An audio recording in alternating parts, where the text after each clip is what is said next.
जहाँ सूर्य की किरण हो वही प्रकाश होता है, और जहाँ प्रेम की भाषा हो वही परिवार होता है।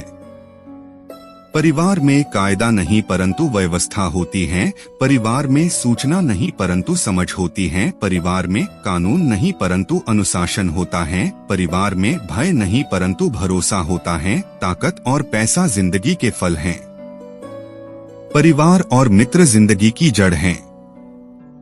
वो लोग अक्सर सबके लिए हाजिर होते हैं, जिन्हें अकेलेपन की कीमत पता होती है। सुलझा हुआ वह है जो अपने जीवन के निर्णय स्वयं लेता है। श्री कृष्ण की नीतियां प्रोग्रेसिव हैं। जानिए 10 बातें भगवान श्री कृष्ण ने धर्म, दर्शन, राजनीति, युद्ध, कर्म, जीवन, सत्य, न्याय, देश, परिवार और समाज आदि कई विषयों पर अपने विचार को महाभारत और इससे इतर प्रस्तुत किया है। श्री कृष्ण पूर्ण अवतार थे और उन्होंने जो कहा वह आज भी प्रासंगिक है। उनकी नीतियां आज के प्रगतिशील मानव के लिए जरूरी है। उनकी नीतियों पर चलकर ही कई लोग अपने जीवन में सफल हो चुके हैं। आओ जानते हैं 10 नीतियां। नंबर 1, शक्तिशाली से कूटनीति से काम लें। जब दुश्मन शक्तिशाली हो तो उससे सीधे लड़ाई लड़ने की बजाय कूटनीति से लड़ना चाहिए। भगवान कृष्ण ने काल्यवन और जरासंध के साथ यही किया था। उन्होंने काल्यवन को मुचुकुंद के हाथों मरवा दिया था तो जरासंध को भीम के हाथों। ये दोनों ही योद्धा सबसे शक्तिशाली थे, लेकिन कृष्ण ने इन्हें युद्ध के पूर्व ही निपटा दिया था। दरअसल सीधे रास्ते से सब पाना आसान नहीं होता, खासतौर पर तब जब आपको विरोधियों का पलड़ा भारी हो। ऐसे में कूटनीति का रास्ता अपनाएं। नंबर 2, यह स्पष्ट होना चाहिए कि कौन किधर है। श्री कृष्ण ने कहा था कि कुल या कुटुंब से बढ़कर देश है, और देश से बढ़कर धर्म, धर्म का नाश होने से देश और कुल का भी नाश हो जाता है। जब कुरुक्षेत्र में धर्मयुद्ध का प्रारंभ हुआ तो युधिष्ठिर दोनों सेनाओं के बीच में खड़े होकर कहते हैं कि मैं जहां खड़ा हूं उसके नीचे एक ऐसी रेखा है जो धर्म और अधर्म को बांटती है। निश्चित ही एक ओर धर्म और दूसरी ओर अधर्म है। दोनों ओर धर्म या अधर्म नहीं हो सकता।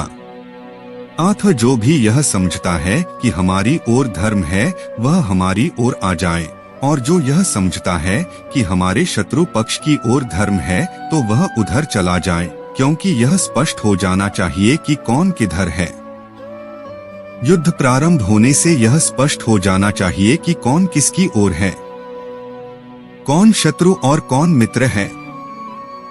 इससे युद्ध में किसी भी प्रकार की गफलत नहीं होती है। लेकिन फिर भी यह देखा गया था कि ऐसे कई योद्धा थे जो विरोधी खेमे में होकर भीतरघात का काम करते थे। ऐसे लोगों की पहचान करना जरूरी होता है।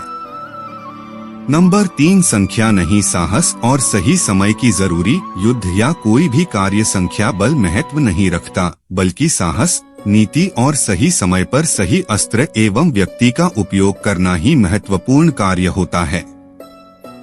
पांडवों की संख्या कम थी, लेकिन कृष्ण की नीति के चलते वे जीत गए। उन्होंने घटोत्कच को युद्ध में तभी उतारा जब उसकी जरूरत थी। उसका बलिदान व्यर्थ नहीं गया।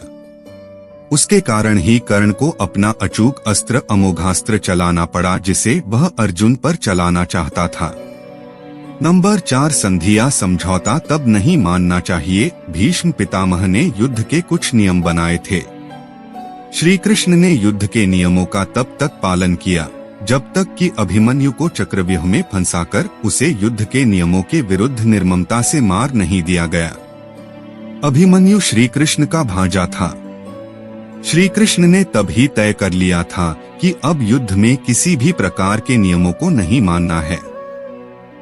इससे यह सिद्ध हुआ कि कोई भी वचन, संधि या समझौता अटल नहीं होता। यदि उससे राष्ट्र का, धर्म का, सत्य का, जीवन का अहित हो रहा हो तो उसे तोड़ देना ही चाहिए।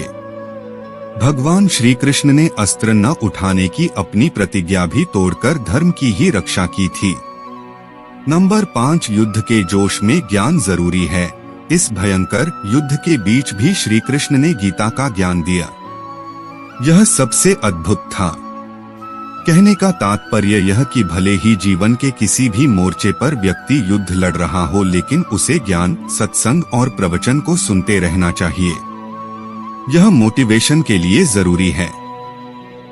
इससे व्यक्ति को अपने मूल लक्ष्य का ध्यान रहता है। नंबर 6, युद्ध की योजना जरूरी है। भगवान श्री कृष्ण ने जिस तरह युद्ध को अच्छे से मैनेज किया था, उसी तरह उन्होंने अपने संपूर्ण जीवन को भी मैनेज किया था। उन्होंने हर एक प्लान मैनेज किया था। यह संभव हुआ अनुशासन में जीने, व्यर्थ चिंता न करने, योजना बनाने और भविष्य की बजाय वर्तमान पर ध्यान केंद्रित करने से। मतलब यह कि यदि आपके पास 5, 10 या 15 साल का कोई प्लान नहीं है, तो आपकी सफलता की गारंटी नहीं हो सकती। युद्ध में मृत सैनिकों का दाह संस्कार, घायलों का इलाज, लाखों सैनिकों की भोजन व्यवस्था और सभी सैनिकों के हथियारों की आपूर्ति का इंतजाम बड़ी ही कुशलता से किया गया था। आपको यह जानकर आश्चर्य होगा कि यह सभी कार्य श्री कृष्ण की देखरेख और उनकी नीति के तहत ही होता था। नंबर 7, अधर्मी को मारते वक्त सोचना नहीं। जब आपको दुश्मन को मारने का मौका मिल रहा है, तो उसे तुरंत ही मार दो। यदि वह बच गया तो निश्चित ही आपके लिए सिरदर्द बन जाएगा, या हो सकता है कि वह आपकी हार का कारण भी बन जाए। कोई भी दुश्मन किसी भी हालत में बचकर न जाने पाए। कृष्ण ने द्रोण और कर्ण के साथ यही किया था। नंबर 8, प्रत्येक सैनिक को राजा समझें। जो राजा या सेनापति अपने एक सैनिक को भी राजा समझकर उसकी जान की रक्षा करता है, जीत उसकी सुनिश्चित होती है। एक सैनिक की जिंदगी अमूल्य है। अर्जुन सहित 5 पांडवों ने अपने साथ लड़ रहे सभी योद्धाओं को समय समय पर बचाया है। जब वे देखते थे कि हमारे किसी योद्धा या सैनिक पर विरोधी पक्ष का कोई योद्धा या सैनिक भारी पड़ रहा है, तो वे उसके पास उसकी सहायता के लिए पहुंच जाते थे। नंबर 9, निष्पक्ष या तटस्थ पर ना करें भरोसा। जो निष्पक्ष हैं, तटस्थ या दोनों ओर हैं, इतिहास उनका भी अपराध लिखेगा। दरअसल वह व्यक्ति ही सही है जो धर्म, सत्य और न्याय के साथ है। निष्पक्ष, तटस्थ या जो दोनों ओर है, उस पर भरोसा नहीं किया जा सकता। नंबर 10, भय को जीतना जरूरी। कृष्ण सिखाते हैं कि संकट के समय या सफलता न मिलने पर साहस नहीं खोना चाहिए। इसकी बजाय असफलता या हार के कारणों को जानकर आगे बढ़ना चाहिए। समस्याओं का सामना करें। एक बार भय को जीत लिया तो फिर जीत आपके कदमों में होगी।